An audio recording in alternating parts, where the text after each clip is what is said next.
Erin sat on the worn leather couch in her small apartment, tears streaming down her face. She clutched a framed photo of her beloved cat, Whiskers, who had passed away unexpectedly just a few days ago. Whiskers had been her constant companion since she adopted him nearly 2 years ago, and his sudden death had left a gaping hole in her heart. He had been her confidant, her friend, and her solace in times of loneliness. It was a cold, rainy evening, and the world outside seemed to mirror Erin's grief. The sound of raindrops tapping against the window pane filled the silence of her apartment. She looked around the room, her eyes falling on Whiskers' favorite toys, now untouched and gathering dust. The silence was deafening. To escape the emptiness of her apartment, Erin decided to visit her parents for the weekend. They lived a few hours away in a cozy house surrounded by a lush garden. She hoped the change of scenery and the comfort of her childhood home would provide some solace. She packed a small bag, grabbed her laundry basket, and set off for her parents' house, trying to push away the lingering sadness that clung to her like a shadow. Erin arrived at her parents' house late on Friday night. The familiar warmth of her childhood home was a stark contrast to the cold emptiness she had left behind. Her parents welcomed her with open arms, sensing the sadness in her eyes but not pressing her for details. They knew she needed time to grieve. Exhausted from the emotional turmoil of the past few days, Erin went to bed early. She lay in her old bedroom, the room she had grown up in, hoping for a restful night's sleep.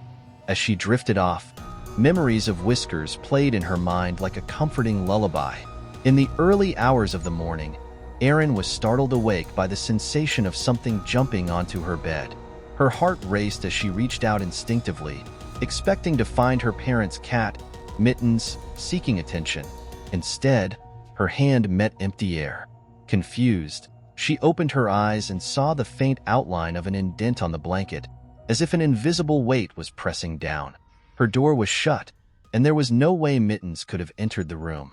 Erin's heart pounded as she sat up, staring at the mysterious indentation. She hesitated for a moment before reaching out to touch it again. The sensation of soft fur brushed against her fingers, and she heard a faint, familiar purring sound. "Whiskers," she whispered, her voice trembling. The purring grew louder, but when she opened her eyes fully, there was nothing there. The indent on the blanket slowly disappeared, leaving Erin wide awake and unnerved. She lay back down, trying to convince herself it was just a vivid dream. The next morning, Erin tried to shake off the eerie experience from the night before. She joined her parents for breakfast, but her mind kept drifting back to the strange encounter. She decided not to mention it, fearing they would think she was losing her grip on reality. The day passed uneventfully, filled with the comforting routine of home-cooked meals and light conversation. Erin did her laundry, helped her mother with some gardening, and tried to keep her mind occupied. As night fell, a sense of unease settled over her. She dreaded going to bed, fearing a repeat of the previous night's events. Despite her apprehension, Erin eventually went to bed, hoping for a peaceful night's sleep. As she lay there in the darkness, she couldn't shake the feeling of being watched. She closed her eyes and tried to calm her racing thoughts. In the early hours of the morning, Erin felt the familiar sensation of something jumping onto her bed. This time, she was more prepared. She reached out and felt the soft fur under her fingertips. The presence moved closer, and she felt a gentle nudge against her chin, followed by the unmistakable sound of purring. Erin's eyes snapped open, but once again, there was nothing there.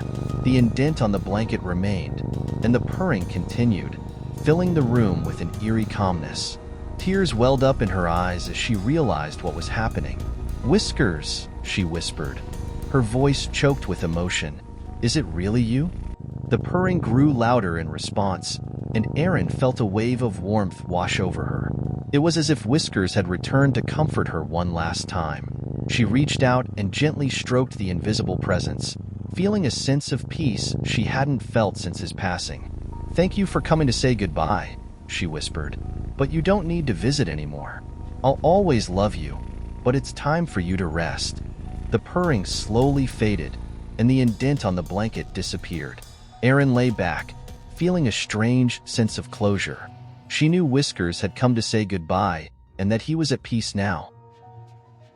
Did this story really happen? Or was it just the overworked imagination of a writer?